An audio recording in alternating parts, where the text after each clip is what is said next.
प्यारे बच्चों, आज मैं आपको एक नई कहानी सुनाना चाहूँगी। फूलों की राजकुमारी थम्बलीना। बहुत समय पहले की बात है।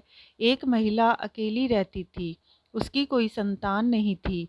वो बेहद निराश हो गई थी। एक रोज़ वो एक परी के पास गई। उस परी ने उसे एक बीज दिया और कहा, घर जाकर इसे गमले में लगा देना। उस महिला ने वैसा ही किया।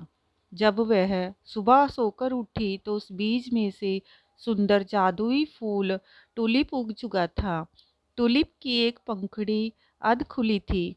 उस महिला ने उस पंखुड़ी को चूमा तो वो पूरी तरह खुल गई और उसमें एक बेहद सुंदर और प्यारी सी लड़की निकली।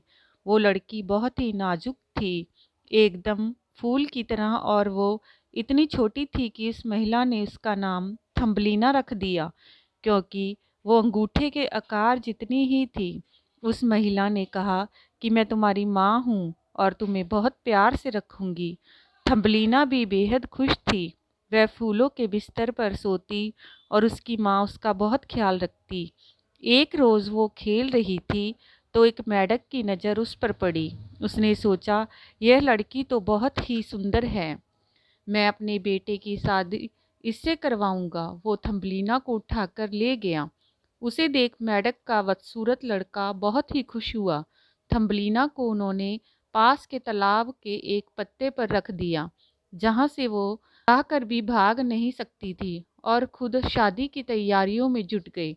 थम्बलीना रोने लगी कि तभी एक तितली की नज़र उस पर पड़ी, तो उसने उसे उठाकर फूलों के शहर में छोड़ दिया। तितली थम्बलीना के लिए कुछ खाने का इंतजाम करने लगी थी और इतने में एक काले झिंगूर ने उसे देखा और उसकी खूबसूरती पर फिदा हो गया। लेकिन थम्बलीना ने उसे कहा कि हम लोग बहुत ही अलग प्राणी हैं। झिंगूर के दोस्तों ने भी कहा कि ये तो बहुत ही अजीब है, ये हमारी तरह सुंदर नहीं है।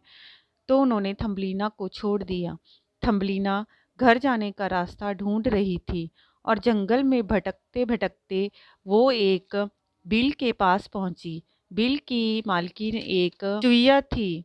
उस चुईया ने थम्बलीना को आसरा दिया, लेकिन बदले में उसे घर के सारे काम करने को कहा।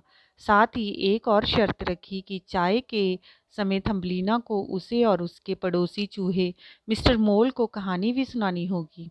इतने में ही वो पड़ोसी चूहा मिस्टर मोल आया और उसने थम्बलीना को देखा। थम्बलीना पर उसका दिल आ गया। मिस्टर मोल ने बूढ़ी चुईया को कहा कि उन्हें एक नया घर देखने चलना, तो वो थम्बलीना को भी साथ लेकर चल दिए। रास्ते में थम्बलीना ने देखा कि एक चिड़िया घायल अवस्था में बेहोश पड़ी है। थम्बलीना ने उसकी मदद करनी चाहिए, तो दोनों चूहों ने कहा कि इसे मरने दो, इसकी क्या मदद करोगी। पर थम्बलीना का दिल ना माना।